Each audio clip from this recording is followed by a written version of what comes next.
6 अगस्त को नेटफ्लिक्स की one of the most popular web series में से एक वेडनेसडे का सीजन 2 रिलीज होने जा रहा है। तो आइए उससे पहले एक बार फटाफट सीजन 1 का रिवीजन कर लेते हैं, देखते हैं उसमें क्या हुआ था। और हाँ, वीडियो शुरू करने से पहले ही मैं आपको बता दूं कि इस वीडियो के अंदर हम ज्यादा डिटेल में बात नहीं करेंगे, बल्कि जितना जरूरी है सिर्फ उतना ही मैं आपको बताऊंगा।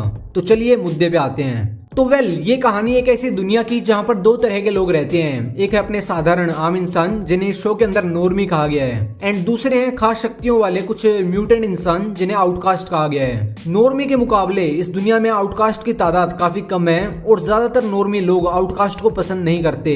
लेकिन इस अजीबोगरीब दुनिया में और भी ज्यादा अजीब चीज जो है वो है एडम्स फैमिली।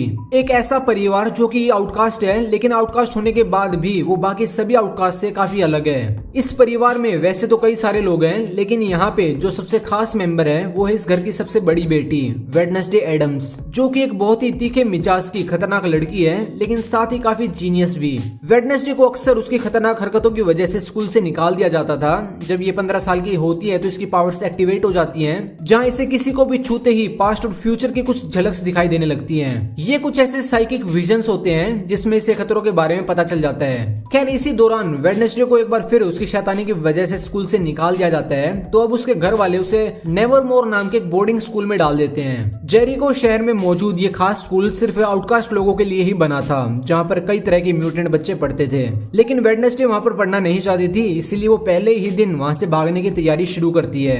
फिर एक रात जब वो वहाँ से निकलने की कोशिश करती है, तब रोवन नाम का एक लड़का जो कि नेवरमोर का ही स्टूडेंट था, वो वेडनेसडे को अपनी शक्तियों से मारने वहाँ पहुंच जाता है, क्योंकि इसकी माँ ने यानी कि रोवन की माँ ने फ्यूचर की एक ऐसी तस्वीर बनाई है जिसमें वेडनेसडे नेवरमोर को जलाते हुए दिख रही है। रोवन को लगता है कि वेडनेसडे स्कूल को तबाह करने आई है, तो इसी वजह से वो उसको मारने पहुंच जाता है। रोवन वेडनेसडे पर हमला करने वाला होता है कि तभी वहाँ एक मॉन्स्टर आता है और वो वेडनेसडे को छुड़वाकर रोवन को मार डालता है। ये मॉन्स्टर कई महीनों से जेरिको शहर में घूम रहा था और लोगों को मार रहा था, पर क्योंकि उसने वेडनेसडे को बचाकर रोवन को मार दिया, इसलिए इस बात से वेडनेसडे को बहुत हैरानी होती है और वो नेवरमोर से भागने की बजाय वहीं रुकने का फैसला करती है, ताकि वो उस भविष्यवाणी एंड इस मॉन्स्टर की असलियत जान सके।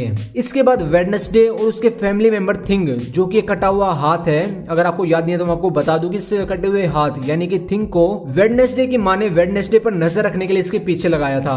बट स्कूल के अंदर घुसते ही वेडनेसडे थिंग को पकड़कर अपना गुलाम बना लेती है और अब ये दोनों मिलकर छानबीन शुरू करेंगे। एक्चुअली थिंग एक ऐसा कटा हुआ हाथ है जिसकी खुद की अपनी एक सोच और अपनी पर्सनैलिटी है।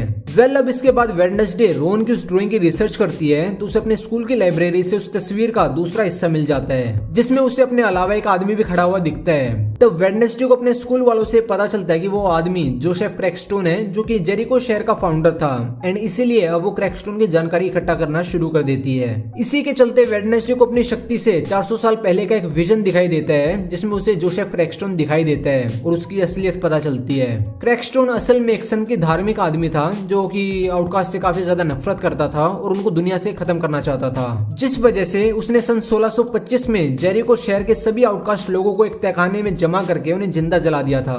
तब वेडनेसडे की एक पूर्वज गूडी एडम्स वहां से बच के निकली थी और उसने क्रैकस्टोन को मार दिया था। इन विजन्स के अलावा भी वेडनेसडे को एक दो बार और गूडी एडम्स नजर आती है। गूडी असल में एक पावरफुल विच थी और उसके पास वेडनेसडे के जैसे ही काफी सारी शक्तियां थी, और क्योंकि इस तरह की शक्तियों का इस्तेमाल करना कोई एक पूर्वज ही सिखा सकता था, तो इसलिए गूडी की आत्मा वेडनेसडे को दिखने लगती है, एंड ये कुछ ऐसी बातें इसको बताती है जो कि उस मॉन्स्टर एंड उस भविष्यवाणी की पहेली को सुलझाने में काम आए। फिलहाल के लिए वेडनेसडे को इतना समझ में आ गया था कि एक दिन क्रैकस्टोन वापस आएगा और तब इन दोनों का सामना होगा।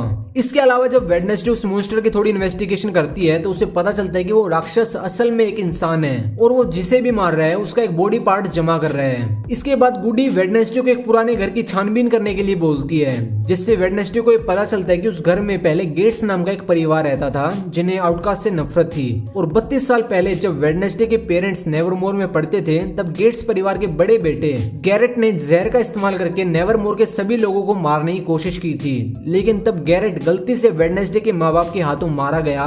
ये गम उसके परिवार वाले यानी कि गेट्स फैमिली सहन नहीं कर पाई और वो सब भी एक एक करके मर गए। ये जानकारी मिलने के बाद वेडनेसडे अपने दोस्तों के साथ उस घर की तलाशी लेने के लिए जाती है। तब वहाँ उसे कुछ ऐसे सबूत मिलते हैं जिससे ये लग रहा था कि गैरेट गेट्स की छोटी बहन यानी कि लॉरेल गेट्स आज भी जिंदा है और वो उसी घर में रह रही है। इसी के साथ वेडनेसडे को इस घर में उस मॉन्स्टर के जमा किए हुए बॉडी पार्ट्स भी दिखाई देते हैं, लेकिन तभी वो मॉन्स्टर वहाँ पे आ जाता है जिस वजह से इन सभी को यहाँ से भागना पड़ता है। अब वेडनेसडे पुलिस वालों को उस घर के बारे में बताती है, बट तब तक वहाँ से वो सभी बॉडी पार्ट्स गायब हो चुके थे। यहाँ वेडनेसडे को ये यकीन हो जाता है कि उस मॉन्स्टर के पीछे लॉरेल गेट्स का ही हाथ है एंड जो भी इस केस को सोल्व करने की कोशिश करता है वो उस राक्षस के हाथों या फिर किसी न किसी कारण मारा जाता है। इसी दौरान वेडनेसडे के अंकल फेस्टर एडम्स उससे मिलने के लिए स्कूल आते हैं और ये से बताते कि वो मॉन्स्टर असल में हाइड प्रजाति का है और जिस इंसान में भी हाइड का डीएनए होता है वो तब तक राक्षस नहीं बनता जब तक उसके साथ कोई दर्दनाक घटना नहीं होती या फिर कोई इंसान उसे जगा नहीं देता। जो कोई भी उस हाइड को जगाता है हाइड उसे अपना मास्टर मान लेता है और उसका गुलाम बन जाता है। ये सब बातें जानकर वेडनेसडे को लगता है कि लॉरेल गेट्स ही हाइड की मास्टर है एंड वो अपने परिवार की मौत का बदला लेने के लिए इन सभी को मरवा रही है। वेडनेसडे को शक था कि उसकी क्लास में पढ़ने वाला जेवियर नाम का एक लड़का जो है वो मॉन्स्टर हाइड है एंड जेरिको शहर की एक साइकाइट्रिक डॉक्टर किनबोट उसकी मास्टर है जो कि असल में लॉरेल गेट्स है और वही बेस बदलकर ये साजिश कर रही है। बट सरप्राइजिंगली एक दिन डॉक्टर किनबोट भी उस मॉन्स्टर के हाथों मारी जाती है एंड वेडनेसडे को लगता है कि जेवियर ने अपने मास्टर को ही मार दिया। अब एक दिन जब वेडनेसडे जेवियर के कमरे में जांच करती है तो वहाँ उसे उस मॉन्स्टर के शिकार किए हुए लोगों की कुछ चीजें मिलती हैं जिससे कि वेडनेसडे को यकीन हो जाता है कि जेवियर ही वो हाइड मॉन्स्टर है एंड अब ये उसको गिरफ्तार करवा देती है। इतना कुछ होने के बाद वेडनेसडे बिल्कुल बेफिक्र हो चुकी थी एंड वो अपने बॉयफ्रेंड टेलर जो कि शहर के एक पुलिस ऑफिसर का बेटा था उससे मिलने चली जाती है। बट जब वेडनेसडे एंड टाइलर किस करते हैं तब इसे कुछ ऐसे विजन्स आते हैं जिससे वेडनेसडे को पता चलता है कि असली मॉन्स्टर असल में जेवियर नहीं बल्कि टाइलर है। वेडनेसडे यहाँ से भाग जाती है और टाइलर के परिवार के बारे में थोड़ी इन्वेस्टिगेशन करना शुरू करती है। इसे पता चलता है कि टाइलर की माँ एक आउटकास्ट थी जो कि नेवरमोर में पढ़ती थी। उस टाइम पर नेवरमोर में हाइड प्रजाति के लोग भी पढ़ते थे लेकिन बाद में उनके खूंखार बर्ताव की वजह से उन्हें स्कूल से बैन कर दिया गया।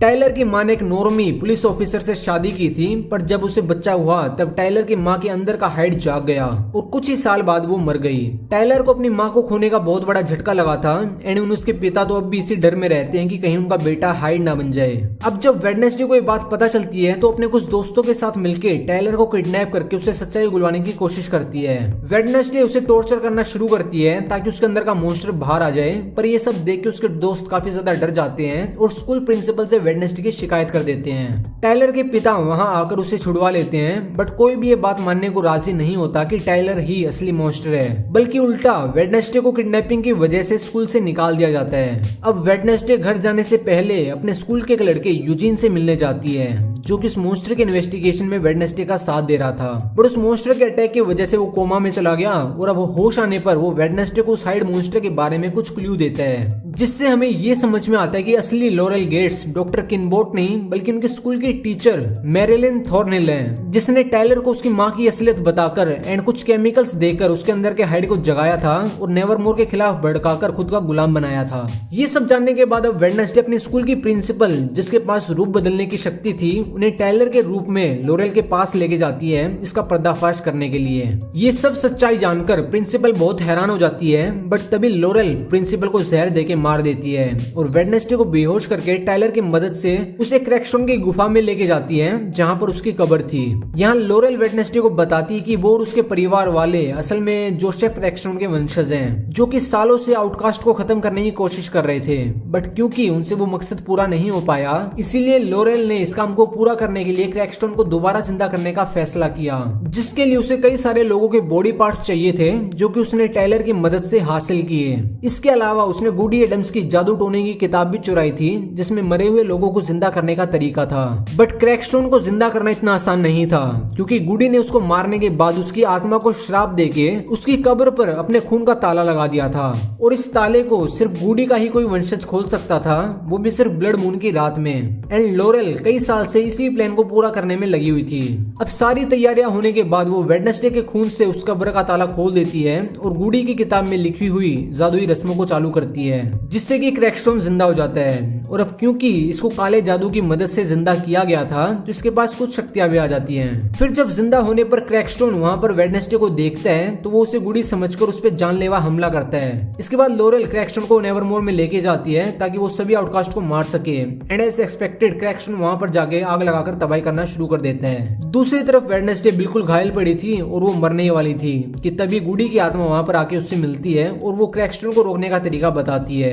अपनी शक्तियों से वेडनेसडे को पूरी तरह से ठीक करने के बाद वेडनेसडे स्कूल की तरफ जा रही होती है कि तभी टाइलर वहां पे आ जाता है और वो मॉन्स्टर बनके उसको मारने की कोशिश करता है। लेकिन वेडनेसडे की फ्रेंड एनिड, जिसके पास वेयरवुल्फ बनने की शक्ति थी, वो अपने भेड़ी अवतार में वहां पे आ जाती है और टाइलर से लड़के उसको हरा देती है। वेडनेसडे स्कूल पहुंचकर क्रैकस्टोन से लड़ना शुरू करती है और कुछ देर की लड़ाई के बाद वो क्रैकस्टोन के दिल पे हमला करके उसे हमेशा के लिए मार देती है। इतना कुछ होने के बाद लोरेल भी वहां पर आके वेडनेसडे को गन से मारने की कोशिश करती है, बट तभी यूजिन, जिसके पास मधुमक्खियों को काबू करने की शक्ति थी, वो वहां पे मधुमक्खियों की फौज लेके आता है और लोरेल पे हमला करके उसको खत्म कर देता है। फाइनली जेवियर जेल से बाहर आता है एंड टाइलर जाता है जेल के अंदर। एंड अब क्योंकि वेडनेसडे ने स्कूल को तबाह होने से बचाया था, तो इसीलिए अब उसको स्कूल से निकाला नहीं जाता। स्कूल में इतनी बड़ी दुर्घटना होने की वजह से कुछ दिनों के लिए सभी क्लासेस कैंसिल हो जाती हैं और सभी बच्चों को अपने घर भेज दिया जाता है। लेकिन जब वेडनेसडे अपने घर जा रही होती है कि तभी रास्ते में उसे एक अनजान नंबर से मैसेज आता है जिसमें कोई उस पर नजर रखने और उसको जान से मारने की बात कर रहा था। इससे वेडनेसडे को लगता है कि लोरेल गेट्स ने जो कुछ भी किया था उसके पीछे किसी बड़े आदमी का हाथ है जो अब उसे मारना चाहता है। एंड ये असली विलन कौन है ये हमें पता चलेगा नेक्स्ट सीजन में। तो ये था वेडनेसडे सीजन 1 का कंप्लीट रिकैप। आपको ये रिकैप कैसा लगा मुझे कमेंट करके जरूर बताना। एंड जाने से पहले चैनल को सब्सक्राइब नहीं किया तो यार सब्सक्राइब तो कर लो। बाकी मिलते अगली वीडियो के अंदर। Till then goodbye, take care.